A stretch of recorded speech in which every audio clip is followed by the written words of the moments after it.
Good afternoon, everyone. Today we all are gathered here for the 8th session of Check-in for Cognition with Dean, that is the CCD.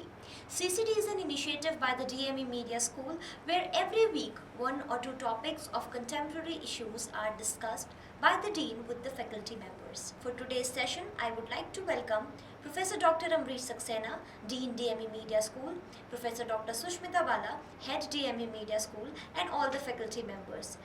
The topic for today's session is Encounters in India by the Security Forces. This is in the backdrop of a recent report by the Indian Express on the encounters by the UP police. I would like to request Professor Dr. Amrish Saxena to take the session further.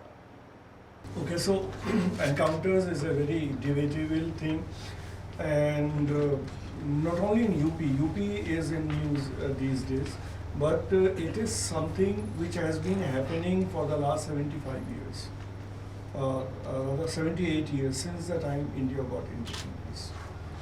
And this is happening despite the fact that the constitution and the law of this country does not permit any kind of encounters. Particularly, the constitution has no place for the encounters. Legally, there are certain measures taken time to time, but they are considered or should be considered ad hoc arrangements or any such arrangement which is for the time being in place.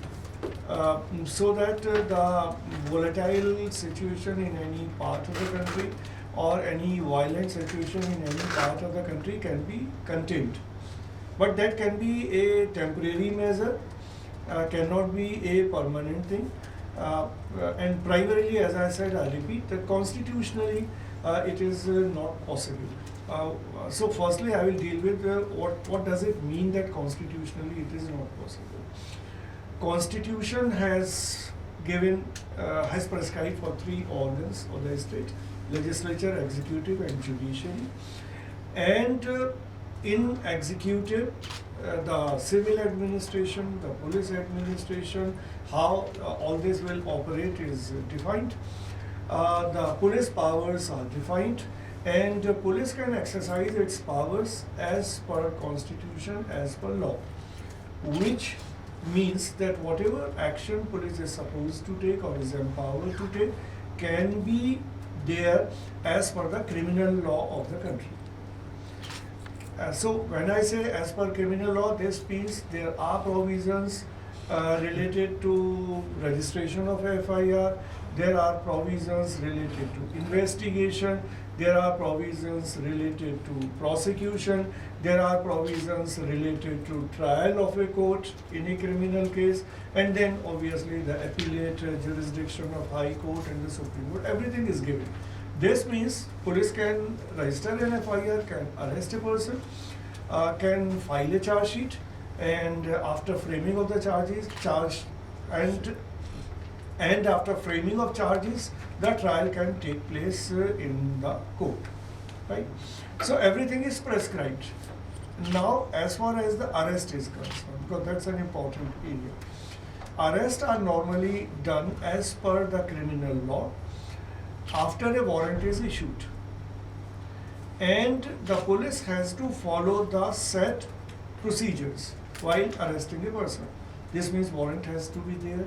Now the arrest has to be during a certain period, like at the late night hours. There are restrictions. Now, as far as the arrest of women, there are restrictions. As per when I say that regarding arrest of women, restrictions like without the women constables, women police force, the arrest cannot take place. All kind of restrictions are there. And as far as remand to a person who is accused in a crime, who is named in the FIR, the remand can be given by the court, either the police remand or the judicial remand. For that also there is a period, there is a procedure prescribed, there is a period prescribed. It cannot be for an indefinite period. So police cannot arrest a person and keep that person indefinitely without the permission of the court. So all these provisions are in place. But then there are certain exceptions. What are those exceptions? Exceptions are that whenever there is wide scale violence in some area, whenever the situation in any part of the country is such wherein the security of the country is endangered, wherein there is a threat to the sovereignty and the integrity of India, then obviously certain provisions can be made to protect the country and to protect the lives of the innocent people. Now, this is an exception. This is not a rule. But what has happened during the last 78 years, these exceptions have become a rule. That is a dangerous thing. So a temporary provision cannot be made permanent. But for all practical purposes, these temporary provisions have been made permanent. What are those provisions? Firstly, I will talk about those provisions and taking examples from all over the country, and then I will come to the UP, right? Now, and interestingly, the provisions are related to colonial era. All our draconian laws have a colonial history. What does it mean?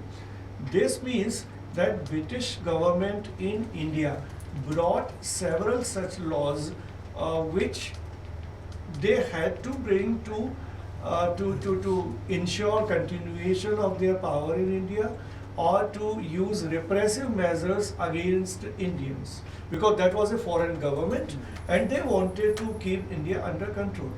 But after 47, and particularly after 1950, when Constitution was promulgated, we have our own representatives who have formed government for us. So obviously it is our government. So no such measures are required in the first place which are repressive in nature. But in any case, if under exceptional circumstances this happens, that certain such measures are brought, so those things should be brought for 6 months, for a year, whenever the problem is very intense, and whenever its control should be withdrawn. But that does not happen. Now, when I said that there is a colonial history to the laws, I will talk about certain very, very serious laws. One is Armed Forces Special Powers Act. Armed Forces Special Powers Act was brought in the country in 1942, when Quit India movement was launched. Now you can understand that the British people wanted to crush that movement, because during that movement a lot of violence was happening, because all the leaders were arrested and there was nobody to lead that movement, and that is how violence was not under control. So British people, the Viceroy of that time, he brought this kind of act so that repressive powers can be ensured, right? After independence in 1947 again, since during the partition days, lot of violence was happening. So again, the government of independent India brought this law, Armed Forces Special Powers Act, in 1947. Now both the times, in 1942 and in 1947, this law was brought as an ordinance, not an act. There is a difference between act and ordinance. So Ordinance. when was it brought again? So can you repeat that? Yeah, I said this, that both the times, 1947 during the British period, 1947 when India got independence, both the times this law was brought in the form of ordinance. Ordinance is brought for 6 months. It can further be extended for 6 months, and as far as I remember, under the present law, it can be extended 5 or 6 times. But then again, as per the constitution, whenever the next session of parliament happens, the ordinance has to be presented in parliament and has to be passed by parliament in the form of an act. Then the act replaces the ordinance. But 1942 में तो कोई parliament नहीं थी, तो obviously British लोगों पर 3 time वो इस ऑर्डिनेंस को लेके आए, करीब 1.5 साल तक वो रहा। 1947 में भी 3 या 4 टाइम्स गवर्नमेंट लेके आई, तब तक कोई हमारा कॉन्स्टिट्यूशन नहीं था, इलेक्शन नहीं था, पार्लियामेंट नहीं थी, उस समय भी ऑर्डिनेंस से काम चल गया। बट 1950 में constitution was implemented, but even after that in 1950 itself perhaps again Armed Forces Special Powers Act was, the ordinance was brought. So in 1950 again, immediately after the promulgation of Constitution, Armed Forces Special Powers Ordinance was brought. Act was brought perhaps in 1952 or even much later. So ordinance was brought in 1950. In 1950, this ordinance was brought by the central government for the state of Assam and Manipur. Now this is again an interesting thing. Any such ordinance or act can be brought by the central government. Ordinance will be brought by the central government. The act will be passed by the parliament. And it can be targeted to any part of the country, not for the entire country. So in 1950 it was brought to keep insurgency in control in Assam and Manipur. This is another interesting point in the present day scenario. Today we are finding what is happening in Manipur. Now Manipur was in problem in 1950 also. That time Manipur was not an independent state, it was part of Assam. So this ordinance was brought for Assam and Manipur. So Manipur, in Manipur there was a problem, and in Naga areas there was a problem. There was no Nagaland that time. Naga areas, Naga hills were also part of Assam. So in my one of the last sessions also I told you this, the Naga problem. So Naga problem existed in 1950 also, at the time of independence also. Okay, now before proceeding further, let me tell you what is serious about these things. That is how in today's topic I did not include only the police. I used the term security forces. When we say security forces, the reference is to the state police, the paramilitary forces. Paramilitary forces are under the central government, and then armed forces which are under the central government. So state police and CRPF which is a paramilitary force, and armed forces, Indian Army, Indian Navy, Indian Air Force, all covered. So this all we can address as security forces, right? So the central government brought these ordinances and later the act. These were targeted to certain areas in Assam. Initially Assam, not in Kashmir, mind it. Everybody thinks that the problems are in Kashmir. Problems right from the independence of India has been in Northeast, not in Kashmir. Right? Now, what are the powers of the security forces whenever Armed Forces Special Powers Act is promulgated? Ordinance or act, whatever. To make these acts and ordinances effective, there is another legal condition. That is that that area has to be declared as a disturbed area. Wherever this act is being brought, that area has to be declared as a disturbed area. So, but then disturbed area ordinance or act is not brought by the central government. It is brought by the respective state governments. Why? Because law and order is primarily a state subject. So, whenever, like in Assam, as I am giving you the example, Assam government announced certain areas of Manipur and Naga region as disturbed areas. Central government brought an ordinance, Armed Forces Special Powers Ordinance, and then the action was taken in those areas. Why these kind of conditions are there? because if Armed Forces Special Powers Ordinance or Act has not been implemented, then Army and paramilitary forces cannot take any action in any area. Right? Now, what are the actions taken? If we go by what is the authority of police, because I will finally coming to UP only. What is the authority or the powers of a police? Police cannot arrest a person, as I said already, repeat, can arrest a person without any warrant. Police cannot put any person behind bars for indefinite period without the approval of the court. Now both these things are not required in Armed Forces Special Powers Act. Security forces can arrest anybody, anytime, without fulfilling any formal things, without a warrant in hand. Right? Other than police, other security forces. Anybody. Yeah, police. Even police can do it if that is a disturbed area. Even police can do it if that is a disturbed area. Right? And security forces can arrest somebody without warrants. Even if it is not a disturbed area. No, without warrant, no arrest is possible if that area is not a disturbed area. It's only in disturbed area. Disturbed area. So the serious thing here is arrest without warrants. That is one.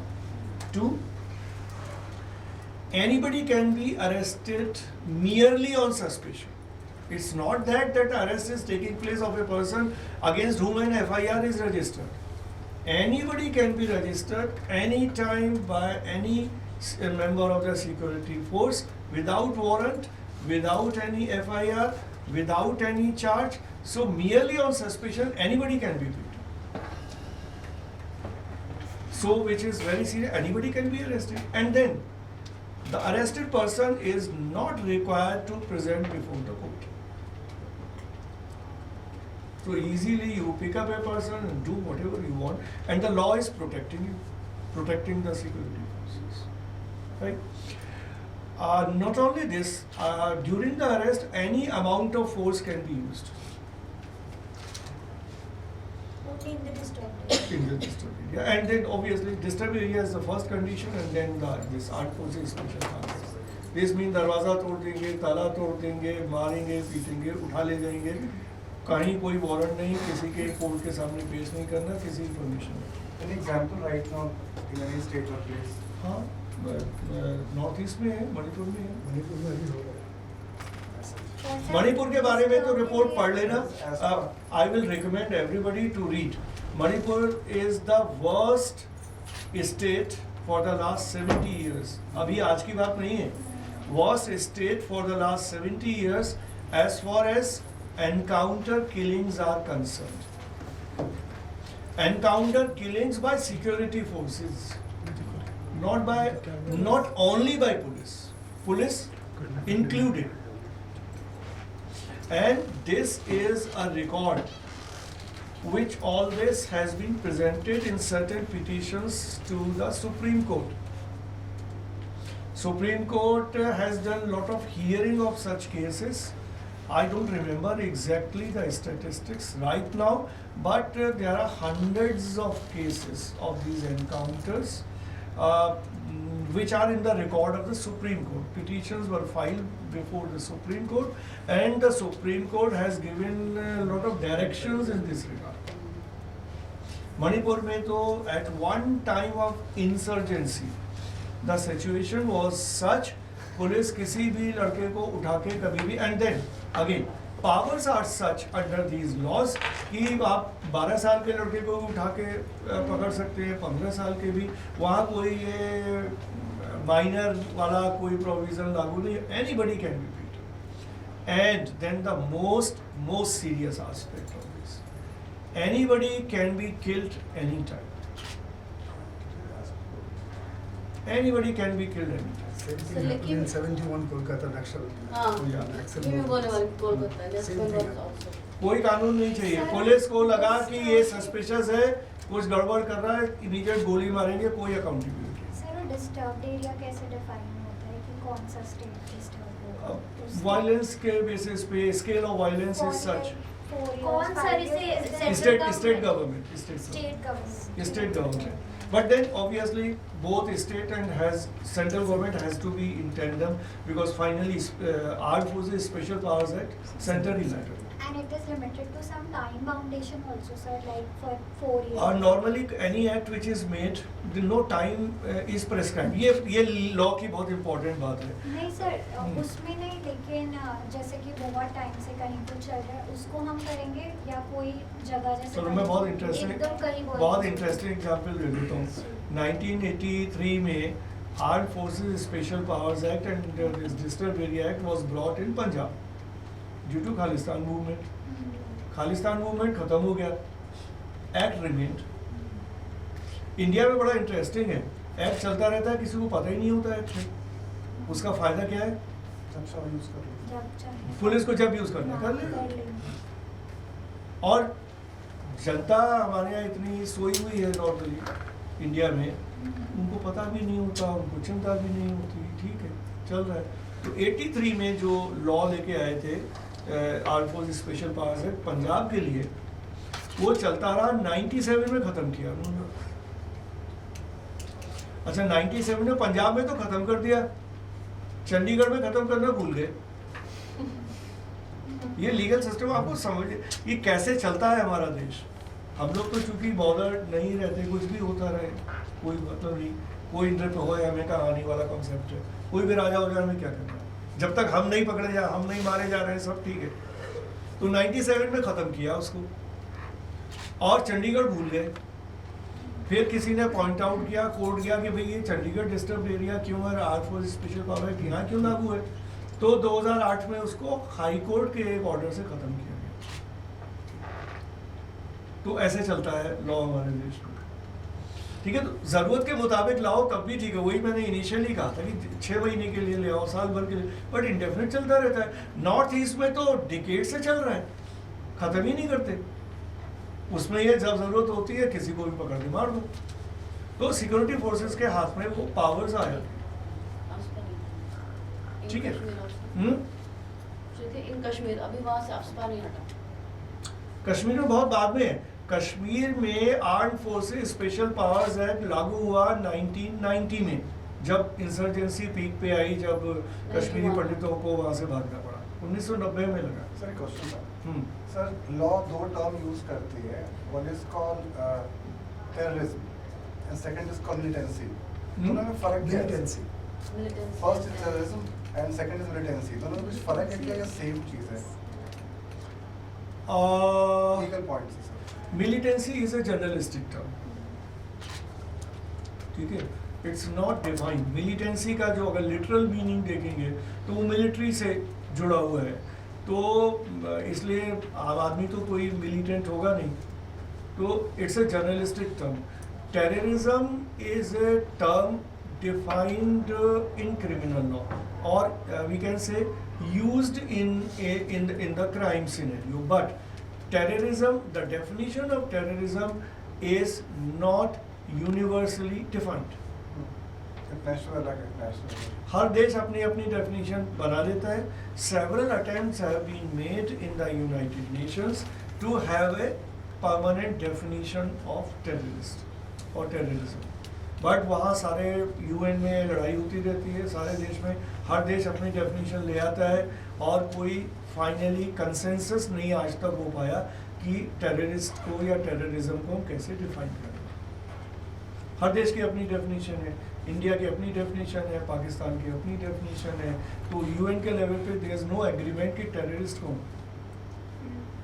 ठीक है, state हर देश की इसलिए है कि हर देश को लगता है कि जो भी any such act which is affecting the national security is a terrorist activity. ठीक है, अब national security यहाँ पे क्या है? National security has not yet been defined in India even by the Supreme Court. कई केसेस में इंटरनल सिक्योरिटी का मसला आया सुप्रीम कोर्ट के सामने.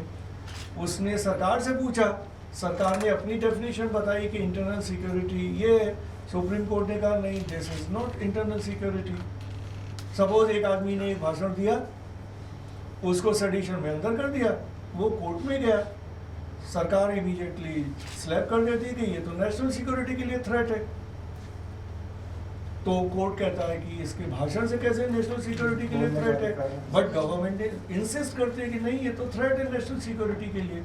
अब हाउ विल यू एस्टैब्लिश कि नेशनल सिक्योरिटी के लिए थ्रेट है कि नहीं है? सिर्फ भाषण देने से नेशनल देश को खतरा हो गया। तो इसके बहुत सारे केसेस आए हैं सुप्रीम कोर्ट में, जहाँ पर सुप्रीम कोर्ट भी इसको हैंडल नहीं कर पाया है कि नेशनल सिक्योरिटी को कैसे डिफाइन करें। ईजी है ना, पुलिस आई आपको उठा ले गई, कहा नेशनल सिक्योरिटी के खिलाफ, देश के खिलाफ बोल रहे थे, मेरे क्या बोलने से नेशनल सिक्योरिटी को खतरा हो गया, क्या मैंने बोला, डिफिकल्ट टू डिसाइड। लेकिन सेडिशन लग गया, सेडिशन लग गया कि सेडिशन का मतलब ये हुआ कि बेल नहीं मिलेगी। ये ड्रोकोनियन लॉज हैं, सेडिशन से लेके ऑफिशियल सीक्रेट्स एक्ट से लेके armed forces special powers act से लेके, these are against the people, against these acts, these laws are brought by the government against its own citizens. Merely suspicion पे आपको कोई भी गोली मार सकता है अगर आप डिस्टर्ब एरिया एक्ट में रहते हैं तो फिर तो पुलिस को मौका मिल गया, किसी को भी मारेंगे। तो मणिपुर का तो केस इतना सीरियस है रहा है 90s में कि मणिपुर में जो बाद में कश्मीर के बारे में भी हुआ कि कोई भी 12 साल 14 साल 15 साल के लड़कों को लोग घर से नहीं निकलने देते थे कि अगर पुलिस वाले की या सीआरपीएफ वाले की या आर्मी वाले की निगाह पड़ गई तो गया। तो उनका सिक्योरिटी फोर्सेस की अप्रोच क्या थी कि जब ये लड़का बड़ा होगा 16 17 18 साल का होगा तो मिलिटेंट बनेगा, पहले ही मार दो। So these are the repressive act which are against the citizens, against its own people. तो ये armed forces special powers act, मैंने आपको असम का एग्जाम्पल दिया, मणिपुर दिया, नागालैंड दिया। नागालैंड मैंने एक बार और भी रेफर किया था एक सेशन में, सबको पढ़ना चाहिए नागालैंड और मणिपुर के बारे में, बिकॉज हमारे देश के हिस्से हैं, किसी को नहीं पता होगा इनके बारे में। नागालैंड 1950 में ही भारत से अलग हो गया था, दे डिक्लेयर्ड, सर ये आपने लास्ट सेशन में बताया था 50 से, और लगातार वहाँ पे armed forces special powers act रहा है और लगातार किलिंग्स हुई। ह्यूमन शील्ड, उनको ह्यूमन शील्ड बनाते हैं ना, मतलब इवन जब प्रैक्टिस भी होती है वहाँ पे army, they are taken as human shields in encounters, वैसे भी उनकी किलिंग्स होती है। ठीक है, तो ये मैंने आपको नॉर्थ ईस्ट का एग्जाम्पल दिया, असम, मणिपुर, नागालैंड, पंजाब का मैंने अभी आपको एग्जाम्पल दिया, कश्मीर का भी मैंने बताया आपको कि कश्मीर में 1990 में लागू हुआ, अभी तक है armed forces special powers act. Now so I told you कि कितनी प्रॉब्लम्स है इन द सेंस कि anybody can be arrested, anybody can be killed, no warrant is necessary, merely suspicion. The killings can take normally under the existing laws. Police की जब हम policing की बात करते हैं, suppose there is some violence happening on the streets, right? Now what is the role or what are the power? I repeat this, whenever some violence is happening in some area, what are the powers of the police to control that violence? One, the warning should be issued. Warning should be issued in the presence of a magistrate. Note this, there is a notable point. Police cannot take any action on its own. If something is happening on the street, police is deployed. Always a magistrate's duty is also there. तो पहले police जब action लेगी तो warning देगी कि disperse हो जाओ, otherwise we will take action, right? फिर भी अगर क्राउड डिस्पर्स नहीं होती, what is the next step? Water cannon, ठीक है? लेकिन मजिस्ट्रेट साथ में खड़ा होता है, वो परमिशन देता है इन राइटिंग। ऐसा होता है सर? यार it's a laid down law, you cannot violate. But practically this happens. Yeah, 100%. 100%. नहीं, दिल्ली की बात नहीं कर रहा, अदर स्टेट्स। हाँ, everywhere. Other states तो I don't know, but Delhi में तो whenever There is a rule of law in the country, ना? Violation एक अलग बात है। But rule of law के हिसाब से it is bound to happen. It has to take place. और they can do on mobile phone, I believe, because हमेशा No, that should not happen. Magistrate's physical presence is necessary under the law. But what happens? जो तुम कह रहे हो, what happens? Magistrate suppose नहीं है, police ने एक्शन ले लिया, बाद में लिखा कि डीसीपी ने इन्फॉर्म कर दिया मजिस्ट्रेट को कि बहुत ही टेंस सिचुएशन है, we have to take action. वो कहेगा ठीक है ले लो, मैं साइन कर दूंगा. मैं वही बोल रहा था. नहीं रहता है सर वो एक्सेप्शन वो नहीं है तो बात कर ली, साइन कर दिया. क्योंकि बाद में अगर नहीं है और कोई मजिस्ट्रेट टफ हुआ कहेगा नहीं साइन करता, सारे नप जाएंगे पुलिस वाले. सर राइट्स के टाइम पर there are always people they DM और या हाँ, कुछ रहते have to be there. Always seen that. Have to be there. छोटे वाला जैसे जेएनयू ऐसा प्रोटेस्ट में भी वहां पर भी they are always there. Legal compulsion है. नहीं तो क्या है, पुलिस एक्शन की सेंटिटी नहीं होगी, सारे पुलिस वाले सस्पेंड होंगे. फिर तो पुलिस वालों को अपने प्रोटेक्शन के लिए मजिस्ट्रेट को लेके आते हैं कि यार As sir, like in Ramnami, Jharkhand section, Bokaro and Jamshedpur places, also in UP, वहाँ पे सर तो है कि जब रैली निकलेगी तो प्रॉब्लम होना ही है. It is happening from last 5 to 10 years. मतलब हर I'm sure कि वहाँ होना ही है उस चीज़ को. At that time, sir, if DM is posted somewhere else, या magistrate is somewhere else, फिर कैसे करेगा? तो मैंने देखा है उन चीज़ों को. वहाँ नहीं था magistrate. तुम्हें नहीं पता होगा, होना ही पड़ेगा. नहीं होगा तो दोनों कंडीशंस हैं. अगर उसने साइन नहीं किया तो पुलिस वालों के खिलाफ एक्शन होगा, और अगर उसको असाइन हुई ड्यूटी, डीएम ने असाइन किया एसडीएम को कि जाओ, नहीं हुआ तो एसडीएम के खिलाफ एक्शन ले लेगा डीएम. होना ही पड़ेगा. कोर्ट में चला गया मामला, कोर्ट बुला के पूछ लेगा एसडीएम की परमिशन दिखाओ, फिर क्या करेंगे? लॉ है, लॉ के हिसाब. अब लॉ को वायलेट करना एक अलग बात है, but law is there which has to be follow. Law हमारा बहुत अच्छा. प्रॉब्लम तो वहीं पे है ना कि लॉ को किस तरह से लागू करते हैं, कैसे एक्सेसिव उसका मिसयूज करते हैं, कैसे वायलेट करते हैं. प्रॉब्लम वहाँ पे लॉ है.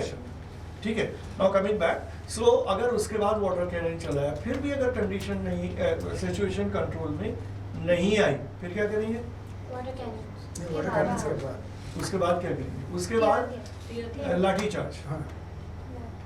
का ऑप्शन हर जगह नहीं. लाठी चार्ज. टीयर गैस भी है, टीयर गैस भी करते हैं. वाटर, अगर वाटर कैनन नहीं है तो टीयर गैस कर सकते हैं, वो एक ही बात है. वाटर कैनन और टीयर गैस. यहाँ उसके बाद लाठी चार्ज. माइल्ड लाठी चार्ज, माइंडेड, सर नहीं फोड़ना लोगों का. माइल्ड लाठी चार्ज टू डिस्पर्स देम. ठीक है, वो भी नहीं हुआ तो फायरिंग. फायरिंग अल्टीमेटली सबसे हार्श डिसीजन है, वो बिना मजिस्ट्रेट के स्पॉट पे हुए हो ही नहीं सकता. ठीक है, मजिस्ट्रेट को होना ही पड़ेगा स्पॉट पे और परमिशन देनी पड़ेगी, तभी फायर होगा. और फायरिंग हमेशा पैर पे ही होगी. The objective of firing is not to kill a person but to disperse the crowd and to prevent any violent situation. इन जितनी चीजें अभी मैंने गिनाई, जिन एरियाज में स्पेशल पावर्स एक्ट है वहां पर ये कुछ भी करने की जरूरत नहीं है. प्रोटेस्ट हो रहा है, वायलेंस स्ट्रीट पे हो रही है, पुलिस आपके सर में गोली मारेगी और उसकी पुलिस की अकाउंटेबिलिटी नहीं. सर उसमें किल करने का ऑप्शन होता है. हाँ, वो भी था ना, anybody can be killed when the area is declared destructive. But sir फिर वो तो वॉयलेंस नहीं, प्रोटेस्ट कर रहे हैं. इफ दे आर प्रोटेस्टिंग तो वो तो उनका हक है ना, कॉन्स्टिट्यूशन ने उन्हें दिया है वो चीज़, तो उसके लिए तो आप नहीं रोक सकते ना किसी को. हाँ तो तब इसीलिए तो स्पेशल पावर्स एक्ट है ना. मारो फिर किसी को गोली. तो यहाँ खतरा क्या है? असली खतरा क्या है? असली खतरा any such situation which we are talking about, इसको हम पॉलिटिकल साइंस की भाषा में कहते हैं कि व्हेनेवर पुलिस और the security forces are given immense powers, unrestricted powers, unaccountable powers, then this will turn a state into a police state. Police state का मतलब हुआ जहाँ पे कोई डेमोक्रेटिक नॉर्म्स नहीं है, जहाँ पर कोई कॉन्स्टिट्यूशनल लॉ नहीं है, पुलिस जिसको चाहे पकड़े, जिसको चाहे गोली मारे. तो in a democratic country, this is a very unprecedented thing. That is how India, in the world map of democracy, Indian democracy is considered a bad democracy. हम लार्ज डेमोक्रेसी बताते रहते हैं क्योंकि हमारे वोटर्स ज़्यादा हैं, but that does not mean anything. जो development के इंडेक्स पे इंडिया बहुत नीचे है, उसके बहुत सारे फैक्टर्स में एक फैक्टर ये भी है. Any such country which is disturb, इसकी दूसरी साइड है डिस्टर्ब एरिया की. Any such country which is disturb, which itself is declaring its area as disturbed areas, can not be considered a developed country ever. चाहे हमारे पास आमदनी 10 गुनी हो जाए, हो ही नहीं सकता.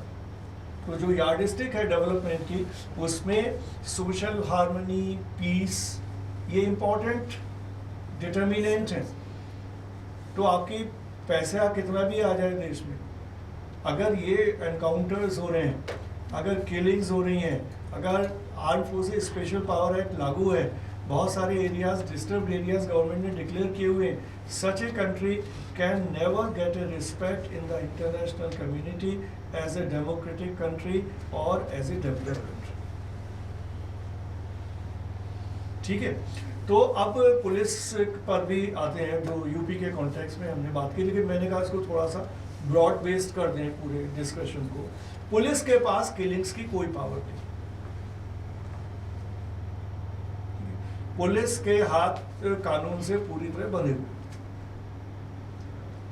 स्पेशल पावर्स एक्ट की बात अलग है, लेकिन पुलिस जब किलिंग्स करती है तो वो बड़ी स्ट्रेंज चीज हो जाती है. और police is never allowed to do any encounters. But in UP the way the encounters have been happening, पहले भी हुए हैं, देश के तमाम एरियाज में एनकाउंटर्स हुए. अगर हम रीसेंट पास्ट की भी बात देखें, यूपी में 2017 में शुरू हुआ जब ये योगी गवर्नमेंट आई, तो पिछले 6 साल से एनकाउंटर्स हो रहे. उसके आसपास आई थिंक 2019 में दिसंबर में बहुत एक बड़ा एनकाउंटर हुआ था हैदराबाद में. अगर नहीं जिसने पढ़ा है तो पढ़ लेना. It was a big encounter, right. वहाँ पे क्या हुआ था, एक लड़की थी, वो ऑफिस से लौट रही थी और उसका रेप और मर्डर हो गया.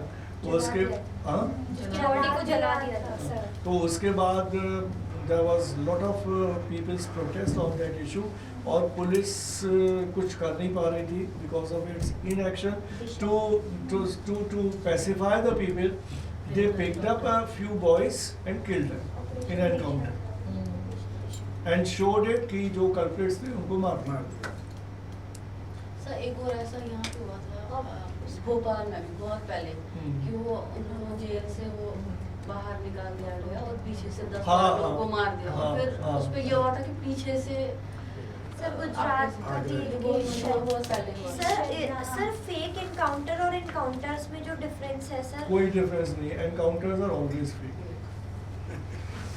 हाँ, बस क्योंकि लोग उनको चाहिए होता है क्विक एक्शन. और यूपी में तो सर एक गुजरात केस था फेक एनकाउंटर्स का जो बहुत फेमस था. मेरठ को सबसे ज्यादा बोलते हैं कि वहाँ पे एनकाउंटर्स नहीं, मेरठ नहीं सब सब जगह. जगह. मेरठ मैंने तो काफी पढ़ा था. अच्छा, इसमें सिर्फ पुलिस की बात नहीं है, इसमें actually police encounters are also police encounters also prove the point that our legal and judicial machinery has failed. Why encounters take place? Now, why in the first place police think of killing somebody in encounter? I'm not justifying the police action, but I'm dissecting the whole thing. Why police does it? Because police arrest somebody, put a charge sheet, the trial begins, the culprit gets a bail. बाहर आ गया, फिर एक और murder कर दिया, फिर police ने उसको किसी तरह से पकड़ा. पहले तो पकड़ना ही मुश्किल होगा, फिर पकड़ा, फिर केस बनाया, फिर कोर्ट में लेके गया, उसको फिर बेल मिल गई, फिर निकल गया, फिर एक और मर्डर कर दिया. और इस तरह से वो केसेस बढ़ते जाते हैं. 10 होते हैं, 20 होते हैं, 30 होते हैं, फिर वो माफिया हो जाता है. माफिया होते ही उसकी रेस्पेक्ट हो जाती है, लोगों का सपोर्ट मिल जाता है. फिर पुलिस अरेस्ट भी नहीं कर पाती डर के मारे, और उसके बाद वो अपराध के बाद अपराध करता जाता है. तो एक समय के बाद पुलिस को ये लगता है कि हम इसका कुछ नहीं बिगाड़ पाएंगे, तो एक ही तरीका है, मार दो उसको। मारने से भी डर लगता है, वो तो अभी तो यूपी में इसलिए हो रहा है कि सरकार भी शामिल है, नहीं तो कैसे मारेंगे? बनारस में तो बहुत होते हैं। नहीं तो कैसे मारेंगे भाई? क्योंकि जब पुलिस अगर एनकाउंटर में किसी को मारती है तो जवाबदेही तो सरकार की हो गई ना। तो लेकिन जब सरकार तैयार है कि मारो हम देख लेंगे, तो कोई प्रॉब्लम ही नहीं है। इसलिए यूपी में कितने एनकाउंटर्स हुए? 6 साल में 186। 186 encounters। 5 एंड वो एनकाउंटर किलिंग है, और 5000 से ज्यादा एनकाउंटर्स के जो इंजरीज लेग पे जो कर तो 5000 ऑपरेशन लंगड़ा। हाँ, अच्छा, अब ये रिपोर्ट भी कहाँ से मिलेगी? तो इंडियन एक्सप्रेस ने रिपोर्ट छाप दी, तो इसके हिसाब से इंडियन एक्सप्रेस ने जो रिपोर्ट छापी है 186 का नंबर 6 साल में, एक फोर्टनाइट में एक किलिंग हो गई, हाँ, और 5000 समथिंग लोग इंजर्ड हैं इन एनकाउंटर्स में। इसका मतलब 15 per people are being attempted to encounter every 15 days, like each day one तो person. कुछ लोग ऐसे हैं जिनको उन्होंने तय कर लिया कि इनको एलिमिनेट कर देना है, कुछ ऐसे हैं जिनको कहा डरा धमका के ठीक रखो, तो पैर में गोली मार दी जिससे कि डेथ ना हो। तो it's a calculated thing. This whole thing is an example how state has failed, how governments have failed, how the legal system has failed, how judiciary has failed. Why? Because अगर कोई crime हुआ, police का investigation, police ने ठीक से investigate कर लिया, chargesheet file हो गई, ट्रायल ठीक से हुआ, साल भर के अंदर उसको सजा हो गई, तो चीजें कहीं रुक सकती हैं। 20 साल तक कोई क्रिमिनल क्राइम करता रहता है, सजा एक बार भी नहीं होती, कन्विक्शन कभी होता ही नहीं उसका। क्यों नहीं होता? क्योंकि पहले तो पुलिस ही डरती है, फिर पुलिस ने भी हिम्मत दिखाई तो सारे विटनेसेस मारे जाएंगे, जितने गवाह होंगे। आसाराम बाबू के केस में देखो, 4 गवाह मार दिए, जो गवाही देने गया मार दिया, तो गवाह मर गए।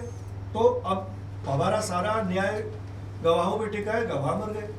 फिर जजेस बदल गए, जजेस ट्रांसफर होते रहते हैं लोअर कोर्ट में। फाइनली एक पॉइंट ऐसा आता है कि पुलिस को लगता है, और पुलिस के हाई अप्स को लगता है कि इसको खत्म करो, नहीं तो हम कब तक यही करते रहेंगे, कि अंदर करते रहेंगे, बाहर करते रहेंगे, केस लड़ते रहेंगे, तो खत्म करो।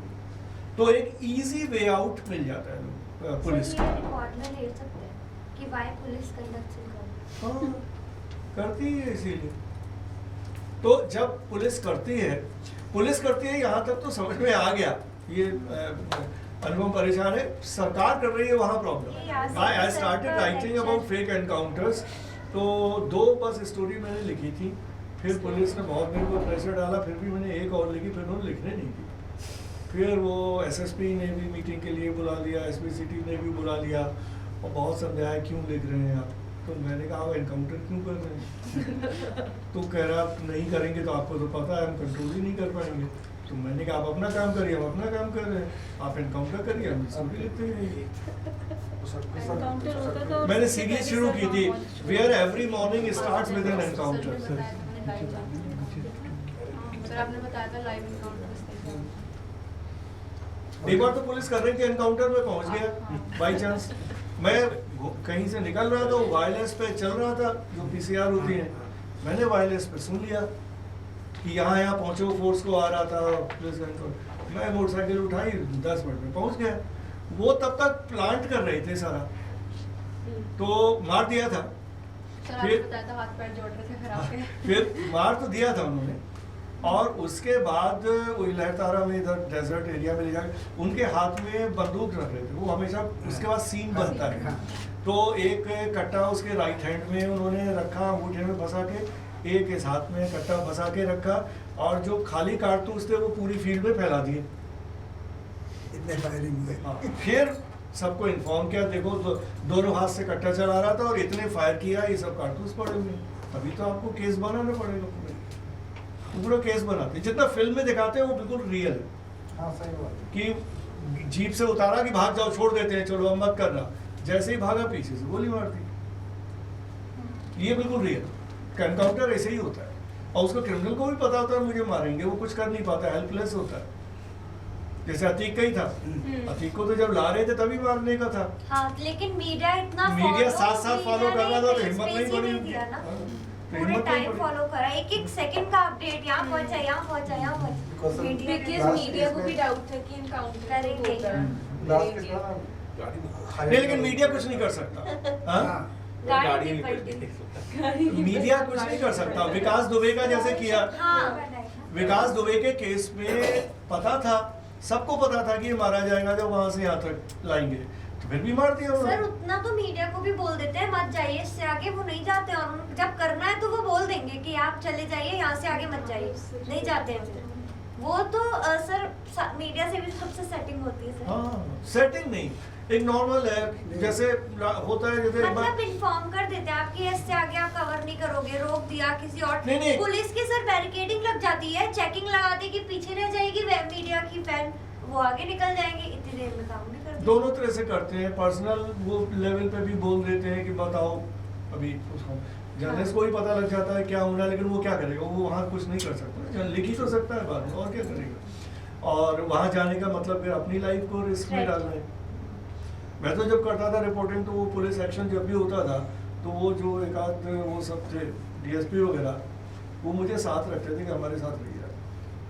तो मैं जैसे ही आगे जाता था कि आगे मत जाइए, अभी हम एक्शन लेने वाले हैं, और फिर आपके ऊपर भी लाठी पड़ेगी, फिर आप लिखेंगे कि मीडिया की पिटाई, इसलिए आप हमारे पीछे पीछे मीडिया की आगे जाने नहीं देते थे। तो वही पर्सनल है, नहीं जाने देते थे, उन्हें पता है कि एक्शन होने वाला है तो आप भी फंसेंगे। और बोला जब लाठी चलेगी तो किसी को, पुलिस वाले को थोड़ी पता आप पत्रकार हैं, इसलिए आप पीछे तो नहीं जाने देते थे। तो है ये पुलिस वाला क्या करेगा वहाँ, वो मीडिया वाला क्या करेगा वहाँ पे, नहीं कुछ कर सकता।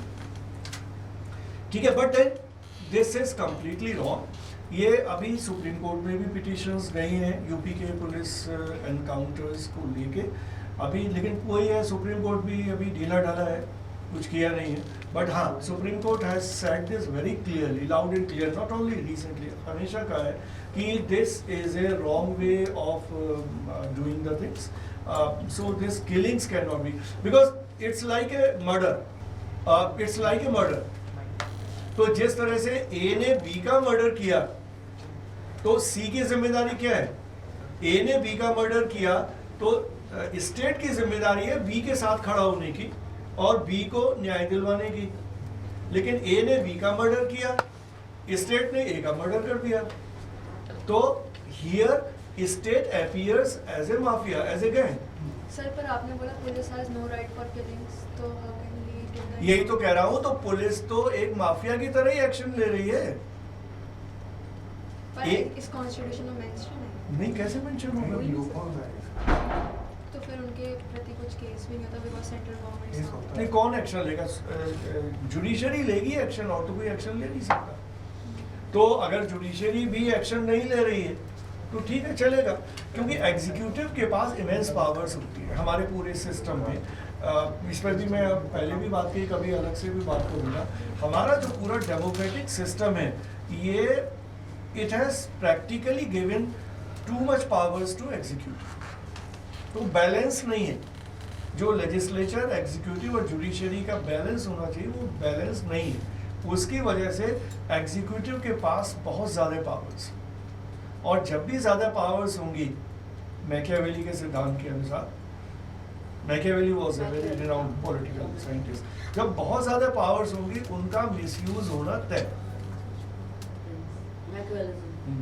हो ही नहीं सकता कि आपके पास पावर्स आ जाए और आप आराम से भले आदमी बन के बैठे रहें। फिर आपको लगेगा अब तो मैं ये भी कर सकता हूँ, अब तो ये भी कर सकता हूँ, इसको हैंड कर सकता हूँ, इसको ठिकाने लगा सकता हूँ, फिर मिसयूज शुरू हो जाता है।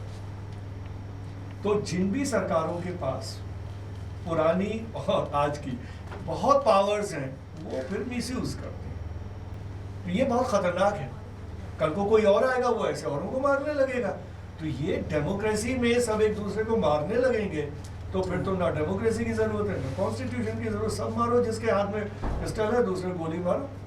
सर यूपी में आफ्सपा भी नहीं है, डिस्टर्ब्ड एरिया भी नहीं है, उसके बावजूद इतने एनकाउंटर्स हो कैसे, मतलब वो लोग करते हैं किस बेसिस पे, कौन सा इसमें रूल है? आपने जैसे बोला कि police is not authorise to encounter, कुछ केसेस बहुत हाई प्रोफाइल थे जिसमें कि उन्होंने ये शो कर दिया कि वो हमारे लिए थ्रेट था पुलिस के लिए, तो बट सर 186 केसेस में इतने तो ये सारे तो हाई प्रोफाइल भी नहीं है। अब इसका जवाब एक ही है कि जैसे यूपी की हम बात करें तो police is working on the direction of the political bosses, right, and political bosses have done all the settings, तो कोर्ट में ही जाएगा ना केस, कोर्ट में भी देख लिया जाएगा, ठीक हो जाएगा।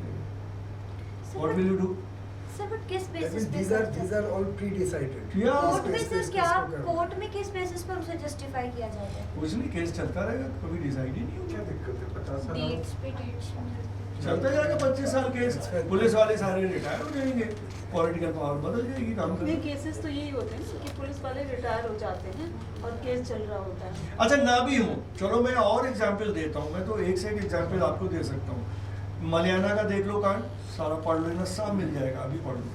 मलियाना का कांड देख लो, मेरठ में एक और हुआ था, कौन सा कांड था, बट मलियाना मुझे इमीडिएटली याद आ रहा है। मलियाना देख लो, मलियाना में क्या हुआ, मेरठ में है, वहाँ पे पीएसी ने, पीएसी है तो पीएसी जैसे पुलिस है, पुलिस के बाद स्टेट लेवल पे एक और फोर्स होती है जो लॉ एंड ऑर्डर मेंटेनेंस में पुलिस की मदद के लिए होती है, मतलब day to day law and order police देखेगी। जब कोई सीरियस चीज हो गई, कहीं वायलेंस हो गई, दंगा हो गया, तो पीएसी भी लगा दी जाती है। Support action. जब पीएसी से भी काम नहीं होता तब सीआरपीएफ को बुलाते हैं सेंटर से, ठीक है। तो पीएसी इंडिया में कमलापति त्रिपाठी के जमाने से, जब Kamlapati Tripathi late 70s 80s में चीफ मिनिस्टर थे, उस जमाने से यूपी में PAC was always considered A communal force. इस पे पूरी तुम्हें वो भी मिल जाएंगी, गूगल करोगे, रिपोर्ट्स हैं पीएसी के ऊपर। PAC was considered A communal force, why? कि उसमें 90% हिंदूज थे, मुस्लिम थे ही नहीं फोर्स में। तो जहां भी दंगा हुआ और मुस्लिम्स को पकड़ के किलिंग्स करनी है, पीएसी लगा देते थे, ऑर्डर दे देते, मार दो कितने बाद में। मलियाना का लाइव एग्जाम्पल है, वो मार देते थे सारे मुसलमान। यहाँ मलियाना में तो एक सारा जितने यंग लड़के थे पकड़ के उनको ले गए, गंगा नहर के किनारे गोली मारी, गंगा नहर में फेंक दिया। अभी केस फाइनल, इसका अभी जजमेंट आया 1-2 महीने 3 महीने पहले, रिकॉर्ड पे है, ये मैं नहीं कह रहा, सारा रिकॉर्ड पे है कोर्ट के। और जितने अभियुक्त थे पुलिस वाले, उसमें 8-10 की तो डेथ हो गई, बाकी बचे हुए कुछ हो गए, कुछ एक्शन छोटा मोटा हुआ, सब बच गए। पुलिस वालों को भी मजा आता है ना, उन्हीं पुलिस वालों को सेलेक्ट किया जाता है एक्शन में, those who enjoy killing the people. ये जो एनकाउंटर्स में नॉर्मल पुलिस वालों को थोड़े लगाते हैं, जो जैसे बॉम्बे में कहा जाता है कि वो कितने एनकाउंटर करने वाले सारे नामी लोग हैं, तो एनकाउंटर स्पेशलिस्ट होते हैं, उन्हीं पुलिस वालों को लगाते हैं, they enjoy killing the people. Sir उसके बाद भी इतना क्राइम है। हाँ, क्राइम ऐसे थोड़ा ही होता, crime this not the way to tackle a crime. अगर ऐसे होता तो सब अमन चैन हो गया होता। डिस्पैरिटी तो ही रूट हाँ, कॉज। ऐसे नहीं हो सकता। ये बहुत इंपॉर्टेंट पॉइंट है जो तुमने उठाया कि अगर मैं मान लूं कि चलो सोसाइटी में ऑर्डर के लिए ये तरीका ही करना पड़ेगा और कोई तरीका नहीं, लेकिन इस तरीके से भी तो ऑर्डर नहीं हो रहा, ऐसे भी तो क्राइम नहीं रुक रहा। इसका मतलब ये जो तरीके हैं ये ठीक तरीके नहीं है, नहीं तो क्राइम रुक गया होता। निर्भया के बाद इतना सारे चेंजेस आए, रेप तो नहीं रुके। इसका मतलब प्रॉब्लम का रूट कॉज कहीं और है और हम सॉल्व किसी और तरीके से करने की कोशिश कर रहे हैं। एंड इसके अलावा जो और सीरियस एस्पेक्ट है, approval of the police of these kind of unconstitutional illegal actions by the police. लोग खुश हो जाते हैं और पॉलिटिकल सपोर्ट मिलता है लोगों को। लोग सोचते हैं कि सही है, क्रिमिनल है, मार दिया। लेकिन आप ये सोचिए कि आज पुलिस ने एक आदमी को मारा है, आज क्रिमिनल को मारा है, कल इनोसेंट आदमी को भी मारेगा, उसको तो फिर लग गया है ना खून, किसी को भी मारेगा। तो पुलिस स्टेट में हम किसी भी डेमोक्रेसी को पुलिस स्टेट में कन्वर्ट नहीं कर सकते, नहीं तो फिर कॉन्स्टिट्यूशन की ज़रूरत ही ख़त्म हो जाएगी, फिर जुडिशरी की भी ज़रूरत ख़त्म हो जाएगी, इंस्टेंट न्याय होगा फिर तो मेरा काम नहीं हो रहा है, मेरी किसी से लड़ाई है, मैं पुलिस वाले के पास गया, उससे मैंने डील किया और उसने जाके मेरे जिससे मुझे परेशानी उसको मार दिया जाके, फिर तो पुलिस ही न्याय करेगी, फिर किसी की ज़रूरत ही नहीं होगी। तो जो पावरफुल होगा, जिसके पास पैसा होगा, वो अपने विरोधियों को मरवाता रहेगा। तो हम इस तरह का देश तो नहीं बनाना चाहते, तो इसलिए हमें ये पुलिस को कभी पावर नहीं दे सकते जहां पर पुलिस डिसाइड करे कि न्याय कैसे हो। लेकिन इसके लिए सिर्फ पुलिस जिम्मेदार नहीं है, पूरा सिस्टम जिम्मेदार है। हमें अपना जस्टिस सिस्टम भी ठीक करना पड़ेगा, हमें टाइम बाउंड फैसले भी देने पड़ेंगे, एग्जीक्यूशन भी होना पड़ेगा, जेल भी बेहतर करनी पड़ेगी, ये मल्टी लेवल करना पड़ेगा। अगर मान लीजिए किसी को कन्विक्शन भी हो गया तो जेल में एंजॉय करता है जाके, जेलें भी ठीक करनी पड़ेगी, सारा कुछ ठीक करना पड़ेगा, तब जाके हमारा सिस्टम ठीक होगा। बट क्रक्स ये है कि encounters can never be justified on any ground. Sir ऐसा होता है कि जैसे जो क्रिमिनल्स हैं हाँ बोलो क्या उन्हें बचाया जाता है बाय द सेंट्रल गवर्नमेंट। जैसे कि अगर हम देखें तो ये जो अतीक अहमद वाला केस था, इस पे उस चीज़ को ज्वाइन किया गया था कि अतीक ने भी few years back Yogi Adityanath को ऐसे ही मतलब किया था उसके साथ, सो दैट उसने आके पार्लियामेंट में ये बोला था कि मेरे साथ ऐसा हुआ है, क्या आप मुझे सिक्योरिटी प्रोवाइड करेंगे। और अगर हम किसी और इनकाउंटर की बात करें, जैसे अगर हम इनकाउंटर की नहीं ब्रिजभूषण की बात करें, तो उसमें उस चीज़ को सेंट्रल गवर्नमेंट उसको सेव कर रही है कहीं ना कहीं कर ही रही है। बीजेपी का एमएलए। तो सर ऐसा क्या होता है कि मतलब उसको सेव नहीं किया और सेंट्रल गवर्नमेंट भी तो कहीं ना कहीं गलत होती अब ही इसका है। तो एविडेंट आंसर्स है, इसमें मुझसे क्या पूछना है। But what is your perspective? What I am You are right actually, वही बोल रहे हैं, you are right. नहीं इसके तो आंसर्स एविडेंट है ना। जिसको मारना है सेलेक्टिव है ना, जिसको मारना है उसी को मारेंगे ना, सबको थोड़ी मारेंगे। जिसको नहीं मारना है उसको प्रोटेक्ट करेंगे, मारना तो दूर की बात रही, उसको प्रोटेक्ट करेंगे। तो ब्रजभूषण शरण सिंह को प्रोटेक्ट करना है, वो अपना आदमी है, अपने आदमी को थोड़ी मारना है, जो विरोधी है उसको मारना है। तभी तो करो, ये तो किलिंग्स का तो फिर कोई ईमान धर्म नहीं है ना, फिर तो कोई भी मरेगा, जो मेरे साथ है वो बचेगा, जो मेरा विरोधी है वो मरेगा। फिर दूसरा कोई पावर में आ गया, उसके साथ वाला बचेगा, उसका विरोधी मरेगा, तो सब सबको मारते रहेंगे, यही एक तरीका निकलेगा। ये और तरीके सर ये जो ब्रिजभूषण वाला सर केस जैसे है, सर कश्मीर में एस्पा है, बट आर्मी जनरली नहीं मारती लोगों को। वो बहुत जब वर्स होता है situation, decent encounters like stone pelters and turns of thing, army जो आपने बताया प्रोसेस वाटर कैनन, देन वहाँ पे रबर बुलेट्स के ऑप्शंस हैं, तो वो चलते हैं वहाँ। तो आप एक बार गूगल में जाइए, सर्च मारिए। लेट मी ऐड सर थोड़ा सा। बट सर मैंने सर जैसे आपने बताया केसेस का, मैं वही ऐड कर रहा हूँ sir. Close to Baramulla a place called Kanispora, school के बच्चे हैं जो स्कूल से निकले हैं और आर्मी का कैंप वहाँ पे गुजरते हैं वहाँ पे, और कुछ स्टोन पेल्टिंग कर रहे हैं। बच्चे भी खड़े होकर देखते भी हैं और कुछ लोग फेंक भी देते हैं। It is as same sir कि मैंने इसको पकड़ा स्टोन पेल्टिंग के पॉइंट ऑफ व्यू से, और ये सिर्फ वहाँ देख रही थी, जो मैंने भी देखा है।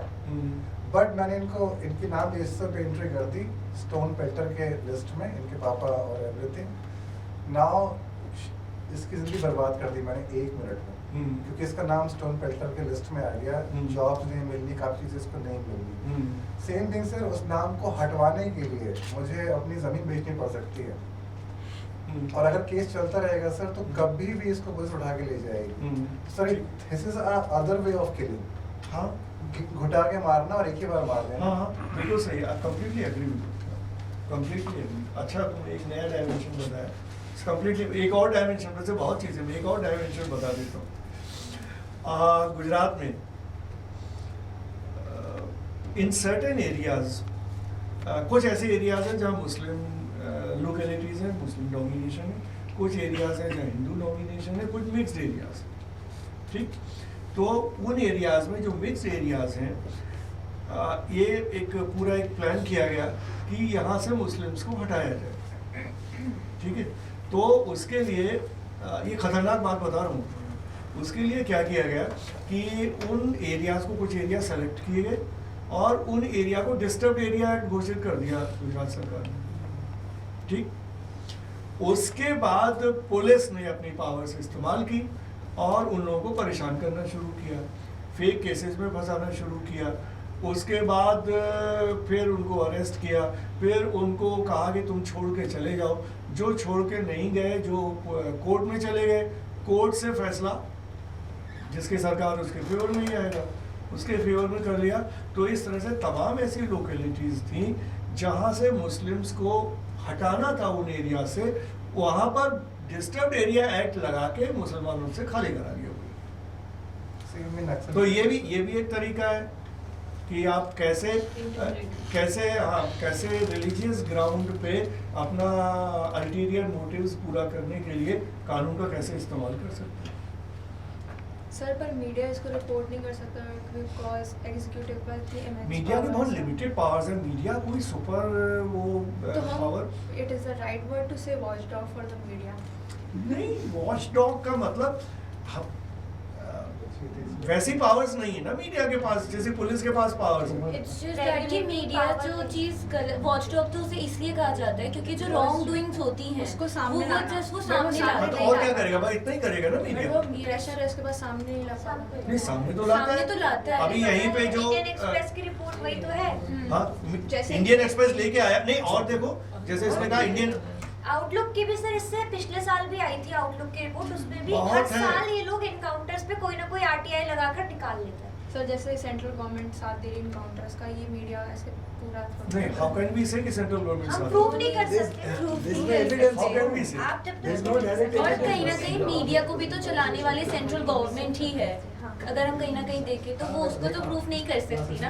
प्रूव करना थोड़ा सा मुश्किल काम होता है, नहीं कर सकते। There is no evidence. You cannot say that. होती ही नहीं, एविडेंस भी होगी तब भी आप क्या कर लेंगे। कुछ नहीं कर सकते। अतीक का जो मर्डर हुआ वो सबको पता है, उसमें मतलब क्या है। आपने कभी सुना लाइफ टाइम में? मैंने तो नहीं सुना। मैंने तो 6 साल क्राइम रिपोर्टिंग की है कि किसी क्रिमिनल को हम मेडिकल चेकअप के लिए रात में 10 बजे लेके जाते हैं। कभी किसी ने सुना? तो अपरेंट है, दिख रहा है, तो दिख भी रहा है तो क्या कर लिया किसने? Exactly. 10 बजे कोई मेडिकल चेकअप होता है। अच्छा, मेडिकल चेकअप होगा तो पूरी दुनिया को कैसे पता लग गया कि अतीक को रात को 10 बजे अस्पताल ले जा रहे हैं? और मीडिया भी वहां आ गया तो किसने क्या कर लिया और उसको क्या प्रोटेक्शन दिया? ऊपर से हाई कोर्ट का भी डायरेक्शंस थे उसके प्रोटेक्शन को लेके नंबर्स कम कि उसको प्रोटेक्ट किया जाए, और उसको जीप से उतार के पैदल ले जा रहे हैं। हाई कोर्ट के आदेश को भी वायलेट कर दिया। और फोर्सेस भी कम थे उसके साथ। अगर देखा जाए तो आर्म फोर्सेस जो थे वो भी उसके साथ बहुत कम थे। लाइक जो मारने वाले थे वो तो 3 थे, बट फोर्सेस थे ज्यादा, बट वो पीछे हो गए बिल्कुल जैसी शूटिंग हुई।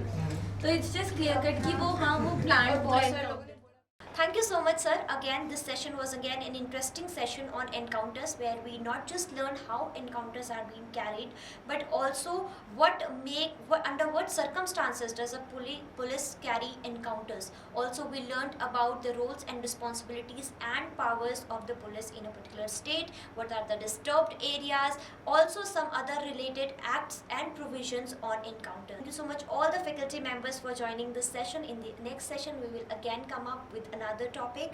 Till then, thank you.